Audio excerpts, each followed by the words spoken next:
Ayo berinvestasi akhirat, bangun rumahmu di surganya. Sempurnakanlah ibadah Anda dengan beramal jariah yang pahalanya tidak terputus hingga akhir kiamat.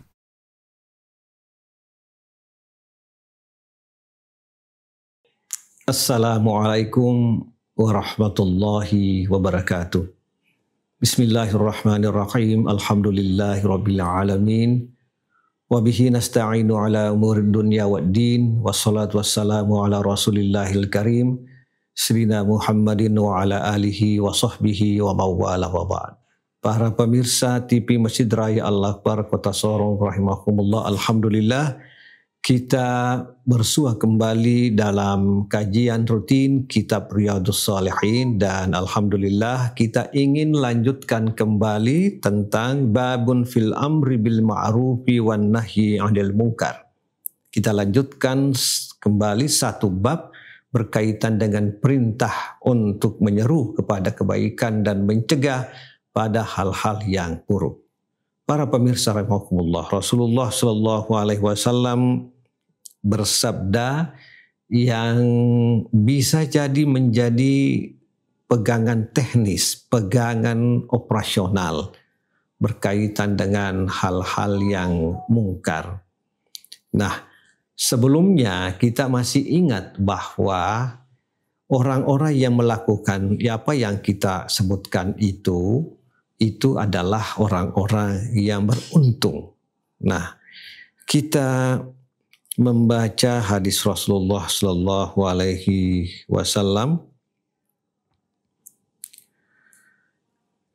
man ra'a minkum munkaran falyughayyirhu biyadihi fa illam yastati fa bi lisanihi fa illam yastati fa bi qalbihi wa zalika adhaful iman, rawahu Muslim. Rasulullah sallallahu alaihi wasallam bersabda, man ra'a minkum mungkaran, siapa yang melihat di antara kalian itu mungkar, perbuatan mungkar.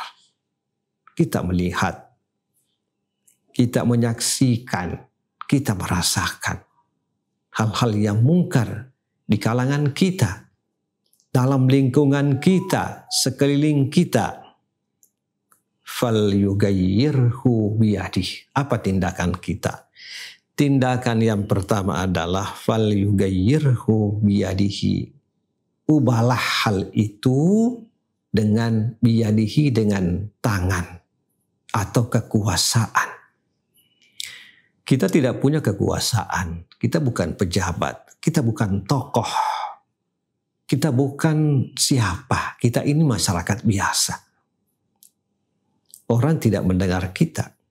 Kita tidak punya kekuatan formal. Fal yughayyirhu biyadihi. Kepada pejabat, kepada yang memiliki kemampuan, kepada yang memiliki otoritas, ubahlah itu. Rasulullah sallallahu alaihi wasallam memberikan mandat untuk mengubah hal-hal yang mungkar. Kalau itu yang kita lakukan, kita melaksanakan mandat Rasulullah sallallahu alaihi wasallam. Fa illam yastati, kalau itu kita tidak bisa lakukan, kita menyerah, kita angkat tangan, bukan tugas kita. Walaupun kita lakukan tidak efektif, kita menyerah. Apa boleh buat? Kemampuan kita terbatas. Fa illam yastati fa bilisanih, kalau itu tidak bisa kita lakukan, kita turun ke level yang kedua. Kita pilih opsi yang kedua, pabilisani, dengan lidah. Kita punya lidah. Dalam era digital sekarang ini, kita bisa menulis. Tentu secara bijak. Bukan asal-asalan, ada data, ada fakta. Tetapi kita harus bijak. Di sana ada hal-hal yang merugikan. Ada Facebook, ada medsos. Kita lakukan dengan bijak. Kita pikir dan kita pikir lagi, kita bijak. Pabilisanih, dengan ucapan verbal. Dengan apa? Dengan tulisan tangan. Dengan apa? Dengan kekuatan jurnalistik. Pabilisanih. Dengan apa? Kekuatan mimbar, khotib Jumat, khutbah dan sebagainya. Kita punya peluang menyampaikan hal-hal yang merugikan itu, hal-hal yang mungkar. Kita tidak bisa lakukan lagi. Apa yang mesti kita lakukan? Fa illam yastati. Kalau itu tadi 2 tahapan. Kita tahu tetapi kita tidak bisa lakukan. Fa illam yastati. Tidak mampu kita lakukan. Fa biqalbi. Maka hati yang harus menolak itu. Kita terjepit.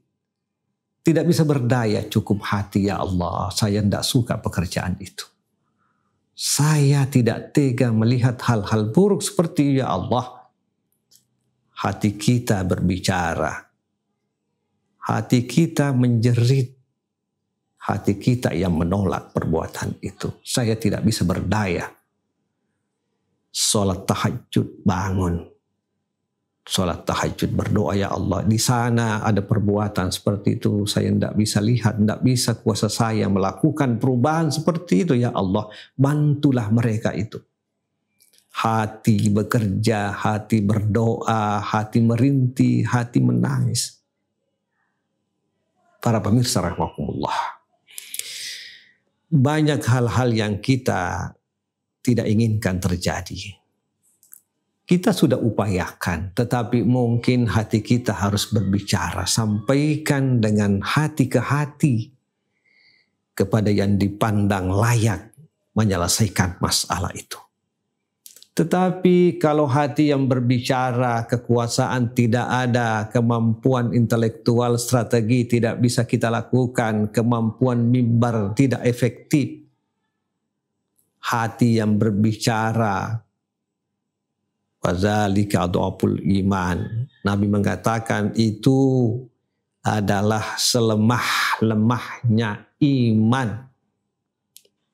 Kita beriman, tetapi ketika hanya menolak dengan hati, itulah hal yang sangat lemah, menandakan bahwa iman kita itu lemah. Para pemirsa rahimakumullah, disinilah kekuatan formal punya peran strategis. Hal-hal yang mungkar itu bisa dicegah.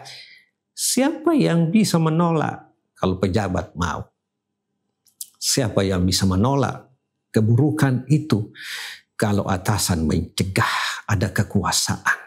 Kekuasaan yang harus mencegah itu. Tidak bisa itu sekali lagi turun ke level yang kedua. Kekuatan mimbar, kekuatan ulama. Tidak bisa lagi secara efektif, maka hati saja yang bekerja untuk itu. Wazalika adhaful iman. Kalau itu yang terjadi, kita lemah. Karena itu para pemirsa rahimakumullah, seharusnya tiga-tiganya bekerja. Bukan hanya pejabat bekerja, tetapi akademisi, ulama harus juga bekerja. Bukan hanya ulama dan akademisi dan para tokoh pebisnis, politisi bekerja, tetapi seluruh masyarakat harus menolak yang namanya keburukan. Bencilah keburukan itu dengan hati. Kita ubah, kita berdoa kepada Allah Subhanahu wa taala. Kalau 3 level ini kita optimumkan semua, maka kemudian kita menjadi orang, kelompok atau masyarakat yang memperoleh keberuntungan.